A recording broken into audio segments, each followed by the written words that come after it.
Selamat hari Minggu, saudara-saudara yang dikasihi oleh Tuhan kita Yesus Kristus. Selamat menjalani minggu-minggu Prapaskah.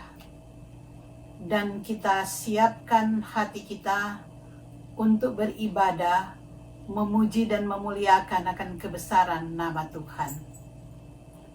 Marilah kita memuji Tuhan.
Kita habiskan ibadah ini. Pertolongan kita adalah dalam nama Tuhan yang menjadikan langit dan bumi. Saudara-saudara, sebagai nats pembimbing pada saat ini diambil dari Lukas pasalnya yang ke-21, Lukas 21 ayatnya yang ke-36. Yang berbunyi demikian. Berjaga-jagalah senantiasa sambil berdoa, supaya kamu beroleh kekuatan untuk luput dari semua yang akan terjadi itu, dan supaya kamu tahan berdiri di hadapan Anak Manusia. Kasih karunia dan damai sejahtera dari Allah Bapa kita dan dari Tuhan Yesus Kristus menyertai saudara sekalian. Amin. Saudara-saudara, marilah kita merendahkan diri di hadapan Tuhan dan mengakui akan segala kesalahan dan dosa-dosa kita di hadapannya. Mari kita berdoa. Kasihanilah kami ya Allah menurut kasih setiamu. Hapuskanlah pelanggaran kami menurut rahmat-Mu yang besar. Bersihkanlah kami seluruhnya dari kesalahan kami, Jadikanlah hati kami tahir ya Allah, dan baharuilah batin kami dengan roh yang teguh. Jangan membuang kami dari hadapan-Mu, dan janganlah mengambil roh-Mu yang kudus daripada kami. Bangkitkanlah kembali pada kami kegirangan dan keselamatan yang daripadamu. Dan lengkapilah kami dengan roh kerelaan. Kami mohon melalui Yesus Kristus Tuhan kami. Amin.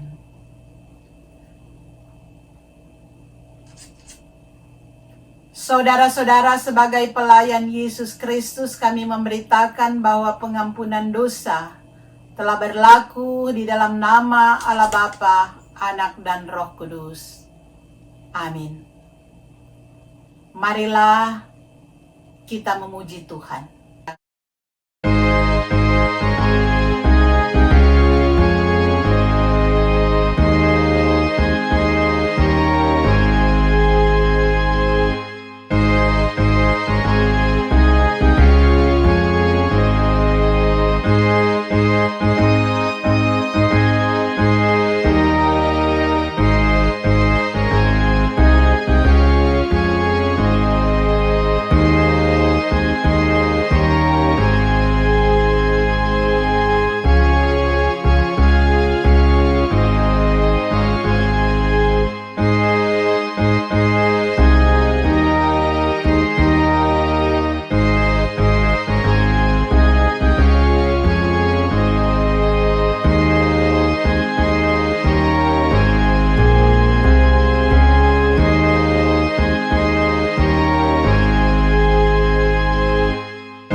Saudara-saudara, kita akan mendengarkan firman Tuhan, tapi sebelumnya mari kita minta bimbingan Roh Kudus. Kita berdoa.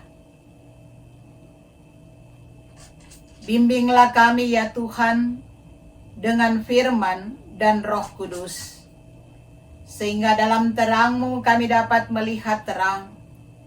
Dalam kebenaran-Mu kami memperoleh kemerdekaan, dan dalam kehendak-Mu kami menemukan perdamaian melalui Yesus Kristus Tuhan kami. Amin.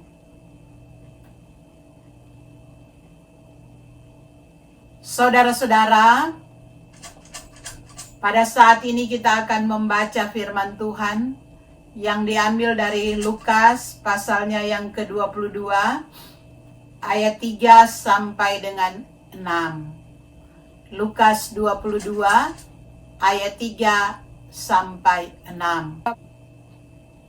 Maka masuklah iblis ke dalam Yudas yang bernama Iskariot, seorang dari ke-12 murid itu. Lalu pergilah Yudas kepada imam-imam kepala dan kepala pengawal bait Allah dan berunding dengan mereka bagaimana ia dapat menyerahkan Yesus kepada mereka. Mereka sangat gembira dan bermufakat untuk memberikan sejumlah uang kepadanya. Ia menyetujuinya, dan mulai dari waktu itu ia mencari kesempatan yang baik untuk menyerahkan Yesus kepada mereka tanpa setahu orang banyak. Sampai di sana pembacaan Alkitab kita pada saat ini. Terpujilah Kristus. Saudara-saudara yang dikasihi oleh Tuhan kita Yesus Kristus, pada minggu-minggu Prapaskah ini. Maka firman Tuhan datang menjumpai kita, di mana pada saat ini kita akan melihat bagaimana sikap dari murid-murid Tuhan Yesus yang mengikut Yesus di dalam pelayanan-pelayanan Tuhan Yesus di tengah-tengah dunia ini. Dan kita lihat saudara-saudara, ada berbagai macam sikap yang ditunjukkan oleh murid-murid Tuhan Yesus ini. Dan pada saat ini kita akan melihat bagaimana hal apa yang ditunjukkan oleh salah seorang murid Tuhan Yesus yang kita kenal mengkhianati Yesus, mengkhianati gurunya, mengkhianati pemimpinnya yang selalu bersama-sama dengan dia. Dan tentunya kita semua sudah mengetahui, dialah Yudas Iskariot. Kalau kita melihat kisah daripada Yudas Iskariot ini, saudara-saudara, diceritakan juga di dalam kitab Injil. Ketika Yesus diurapi dengan minyak narwastu yang mahal harganya oleh Maria, saudara Lazarus. Dan pada waktu itu saudara-saudara, ketika Yudas melihat hal ini, maka Yudas memprotes tindakan yang dilakukan oleh Maria. Di dalam pemahaman Yudas, bahwa apa yang dilakukan oleh Maria itu adalah merupakan suatu tindakan pemborosan. Karena minyak narwastu ini sangat mahal harganya, dan bagi Yudas lebih baik minyak itu dijual dan harga hasil daripada penjualan minyak narwastu ini diberikan kepada orang-orang miskin. Nah, kita lihat saudara-saudara, mungkin kelihatan apa yang disampaikan oleh Yudas di sini adalah merupakan hal yang baik. Tetapi Tuhan Yesus, dia tahu siapa Yudas.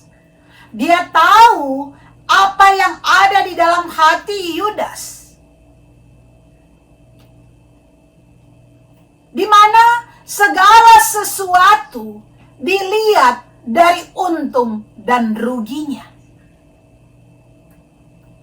Jadi kalau Maria, dia ingin mempersembahkan yang terbaik untuk Yesus. Dia tidak memikirkan berapapun harganya, karena dia merasa tidak sebanding dengan kasih yang dinyatakan oleh Yesus kepadanya. Itulah pelayanan saudara-saudara, mempersembahkan yang terbaik untuk Yesus dengan sukacita, dengan gembira, tanpa memperhitungkan untung dan rugi. Inilah persembahan yang terbaik yang diinginkan oleh Yesus untuk dilakukan. Kalau kita melihat Yudas, kita lihat bagaimana pengkhianatan Yudas terhadap Yesus. Dia menilai harga Yesus lebih rendah dari minyak narwastu. Minyak narwastu, saudara-saudara, 300 dinar. Yesus dihargai 30 keping perak. 30 sikal perak.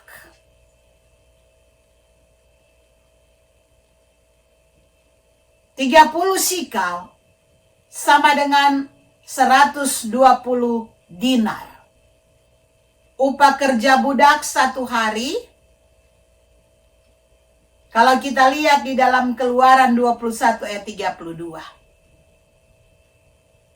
Bayangkan saudara-saudara, misalnya upah kerja kita satu hari $100. Yesus cuma dijual $100. Itu sangat menyedihkan saudara-saudara. Yesus yang sudah menjadikan Yudas sebagai muridnya, bahkan Yudas diangkat oleh Yesus, diberikan suatu jabatan penghormatan kepadanya sebagai bendahara di antara 12 murid Tuhan Yesus. Tapi ternyata dia tidak setia.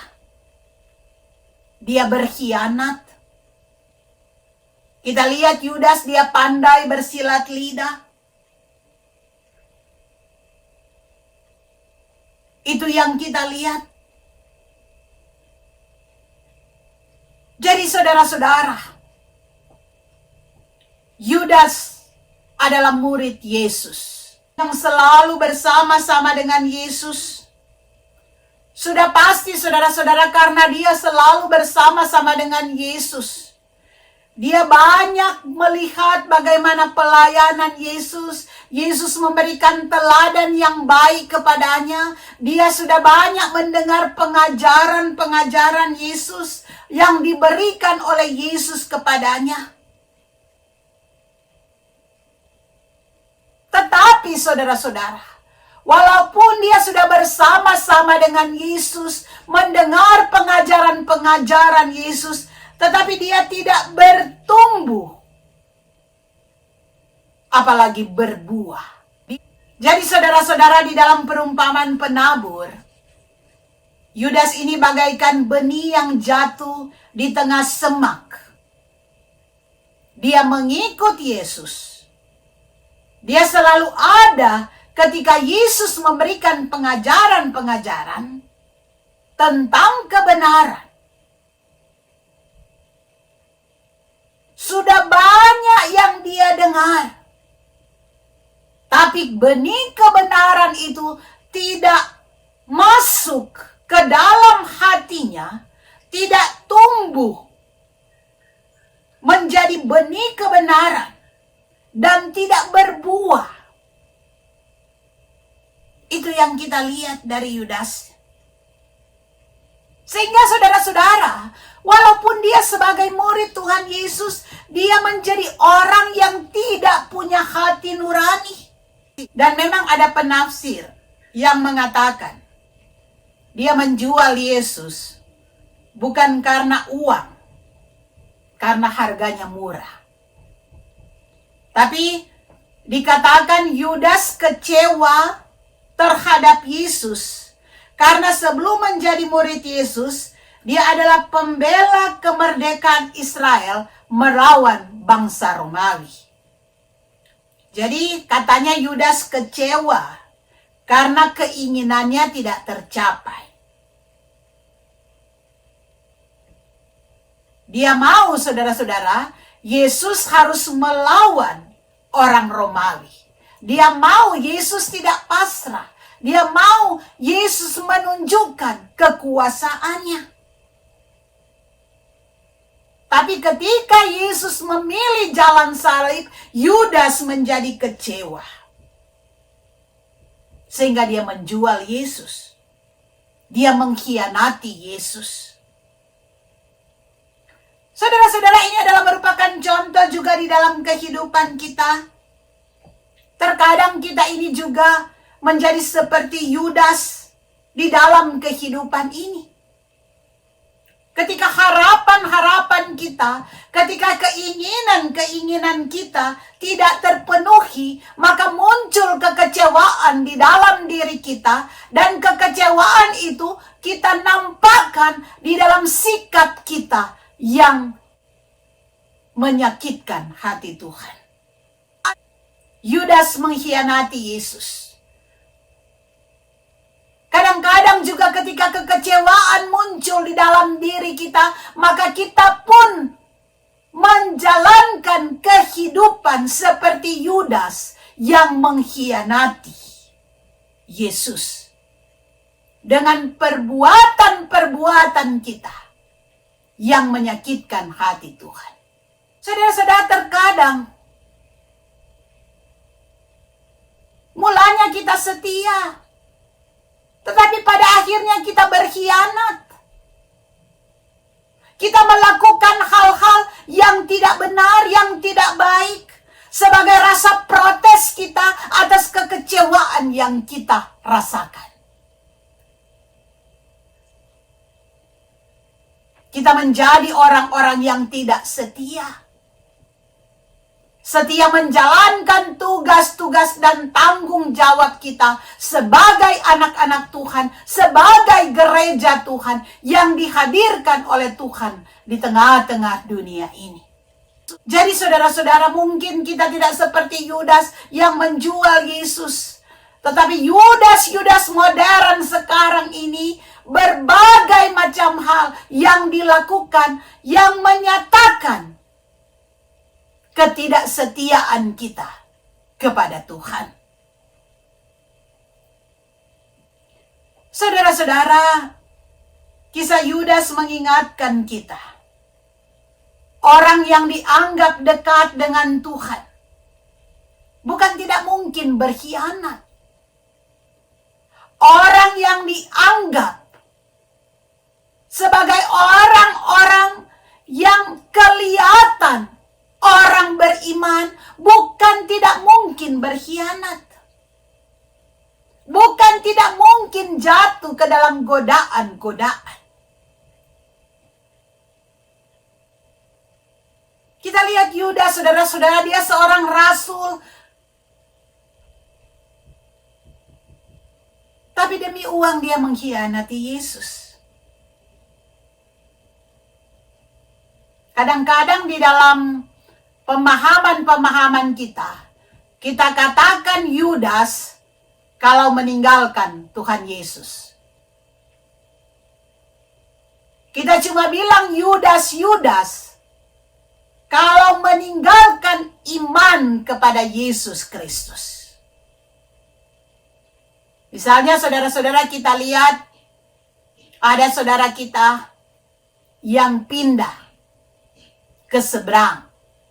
Itu kita katakan Yudas. Kadang-kadang kita kesal terhadap orang-orang yang demikian, orang-orang yang tidak setia kepada imannya, orang yang menjual imannya demi karir, demi uang, demi materi, demi kekayaan, demi kehormatan, menjual iman, keyakinan kepada Tuhan Yesus Kristus. Tapi saudara-saudara, tanpa kita sadari, terkadang kita juga bersikap seperti Yudas, walaupun kita tetap beriman kepada Yesus Kristus, tidak menjual Yesus.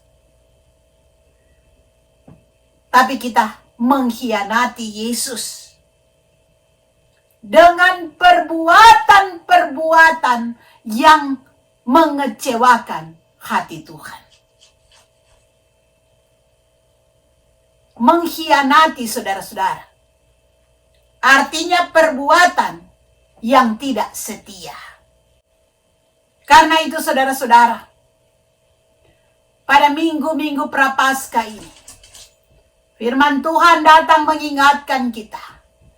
Marilah kita menjadi murid-murid Tuhan Yesus yang selalu setia kepada Yesus.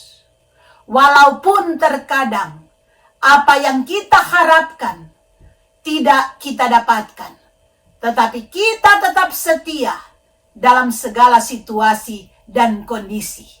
Itulah iman kita kepada Yesus Kristus. Karena kita percaya bahwa Dialah Tuhan dan Juru Selamat kita yang memberikan keselamatan, yang sudah mengampuni akan segala dosa-dosa kita. Sehingga kita yang tidak layak menjadi layak di hadapan Tuhan. Amin. Saudara-saudara, mari kita mengaku iman dengan memakai pengakuan iman rasuli. Kita mulai. Aku percaya kepada Allah Bapa yang Maha Kuasa, Halik langit dan bumi, dan kepada Yesus Kristus, anaknya yang tunggal Tuhan kita, yang dikandung daripada Roh Kudus, lahir dari anak darah Maria, yang menderita sengsara di bawah pemerintahan Pontius Pilatus, disalibkan, mati dan dikuburkan, turun ke dalam kerajaan maut. Pada hari yang ketiga bangkit pula dari antara orang mati, naik ke surga, duduk di sebelah kanan Allah Bapa yang Maha Kuasa, dan akan datang dari sana untuk menghakimi orang hidup dan yang mati. Aku percaya kepada Roh Kudus, gereja yang kudus dan am, persekutuan orang kudus, pengampunan dosa, kebangkitan daging dan hidup yang kekal. Saudara-saudara, mari kita satu di dalam doa. Kita berdoa. Bapa di dalam surga, kami bersyukur kepadamu.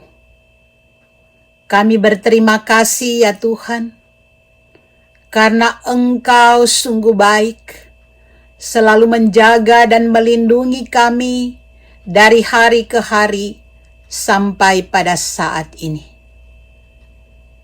Ya Tuhan, kami bersyukur boleh beribadah bersama-sama.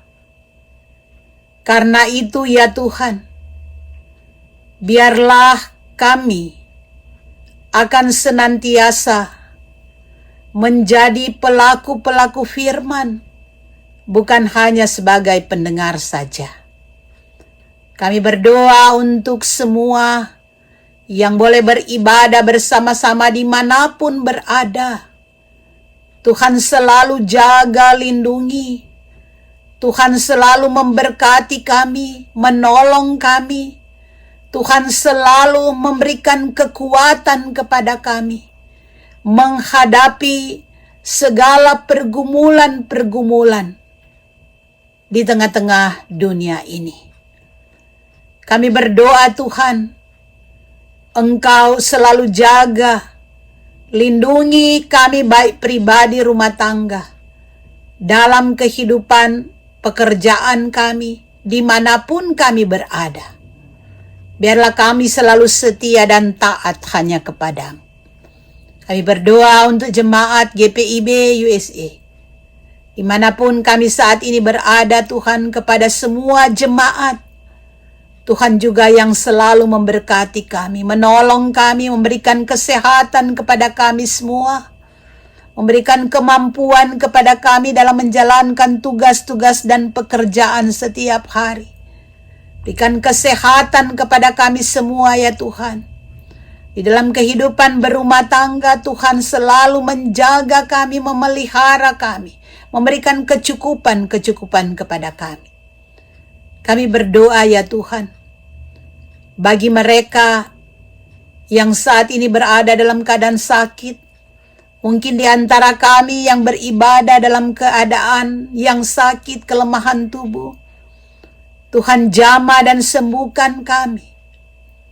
Bagi kami yang berada dalam suasana duka cita, berikan penghiburan. Bagi kami yang mengalami berbagai macam pergumulan-pergumulan, baik dalam rumah tangga, dalam pekerjaan-pekerjaan, kuatkan kami, mampukan kami menghadapi semuanya ya Tuhan. Bagi mereka yang kehilangan pekerjaan, Tuhan berkati mereka. Bagi saudara-saudara kami yang merasakan keberhasilan di tengah-tengah kehidupan ini, keberhasilan di dalam pekerjaan, keberhasilan di dalam perjuangan di dalam studi, berkatilah akan kesukacitaan mereka, agar supaya di tengah-tengah keberhasilan ini mereka boleh merasakan itu semua karena anugerah dan berkat yang berasal daripadamu. Kami berdoa bagi orang tua lanjut usia, orang tua kami, terlebih ya Tuhan kami berdoa untuk Ibu Sofice Tenda Gerung, Ibu Tuti Muwaya, Bapak Yohanes Langgar, Bapak Tungka. Kepada mereka Tuhan di masa-masa ketuaan mereka, kami mohon kepadamu, jaga melindungi mereka ya Tuhan. Jauhkan dari segala hal-hal yang membahayakan, segala penyakit-penyakit. Tuhan selalu berikan sukacita di dalam mereka menjalani masa-masa ketuaan ini. Engkau tahu kerinduan mereka Tuhan. Tuhan juga yang hadir menolong mereka. Kami berdoa untuk kerinduan kami boleh bersekutu bersama-sama di rumah gereja. Tuhan juga yang mau menolong. Kami berdoa untuk bangsa Amerika. Tuhan tolong bangsa ini ya Bapa, agar bangsa ini menjadi bangsa yang selalu takut akan Tuhan, yang selalu menyadari bahwa semua yang ada adalah merupakan anugerah-Mu. Biarlah ya Tuhan, Kau berikan kemampuan kepada pemerintah yang ada. Begitu juga untuk bangsa Indonesia, Tuhan tolong. Saudara-saudara kami di sana, Tuhan tolong. Berikan berkat-berkat-Mu di dalam kehidupan mereka semua. Kami menyerahkan ya Tuhan akan perjalanan kehidupan kami ke depan ke dalam tangan Tuhan. Jaga lindungi kami. Jauhkan kami dari segala virus-virus yang ada. Tuhan tolong segala usaha-usaha dan segala upaya yang dilakukan, di mana vaksin-vaksin ini sedang diberikan kepada semua masyarakat. Tuhan, biarlah semua boleh berfungsi, boleh bermanfaat, sehingga penekanan dari virus ini semakin hari semakin membaik, agar supaya dunia ini boleh terbebas dari virus yang menakutkan ini. Bapa di surga, kami menyerahkan akan kehidupan dan masa depan kami hanya ke dalam tangan pengasihan-Mu. Di dalam nama Yesus yang sudah mengajar kami berdoa. Bapa kami ada di surga, dikuduskanlah nama-Mu. Datanglah kerajaan-Mu, jadilah kehendak-Mu di bumi seperti di surga. Berikanlah kami pada hari ini makanan kami yang secukupnya, dan ampunilah kami akan kesalahan kami, seperti kami juga mengampuni orang bersalah pada kami. Jangan bawa kami ke dalam cobaan, tapi lepaskan kami daripada yang jahat. Karena Engkau punya kerajaan dan kuasa dan kemuliaan sampai selama-lamanya. Amin. Saudara-saudara jemaat, marilah kita memberikan persembahan sebagai ungkapan syukur atas berkat-berkat yang Tuhan berikan kepada kita. Mari kita memberi dengan sukacita untuk menunjang pelayanan dan pekerjaan gereja, sambil mengingat firman Tuhan dalam Amsal 3 ayat 9-10. Muliakan Tuhan dengan hartamu dan dengan hasil pertama dari segala penghasilanmu. Maka lumbung-lumbungmu akan diisi penuh sampai melimpah, dan bejana pemerahanmu akan meluap dengan air buah anggurnya. Marilah kita kirimkan persembahan kita melalui Zelle GPIB USA, atau kita masukkan ke dalam amplop untuk diberikan kepada bendahara. Tuhan memberkati akan persembahan-persembahan yang sudah kita berikan. Saudara-saudara jemaat Tuhan, kembalilah di dalam kehidupan sehari-hari untuk menjadi saksi baginya di tempat kita berada. Pergilah dengan sejahtera, lakukanlah tugas dan panggilanmu di tengah-tengah kehidupan ini. Marilah kita memuji Tuhan.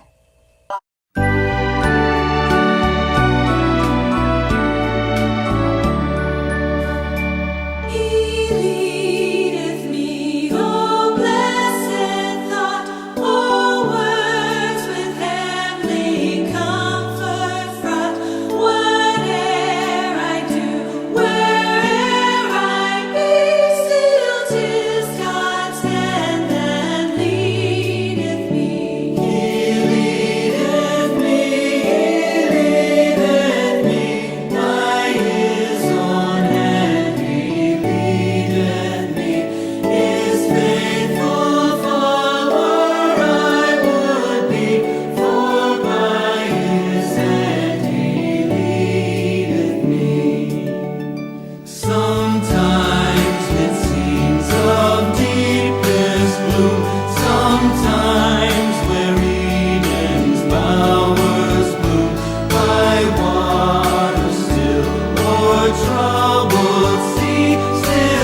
Serahkanlah hati dan pikiranmu kepada Tuhan, serta terimalah berkat-Nya. Tuhan memberkati engkau dan melindungi engkau. Tuhan menyinari engkau dengan wajah-Nya dan memberi engkau kasih karunia. Tuhan menghadapkan wajah-Nya kepadamu dan memberi engkau damai sejahtera.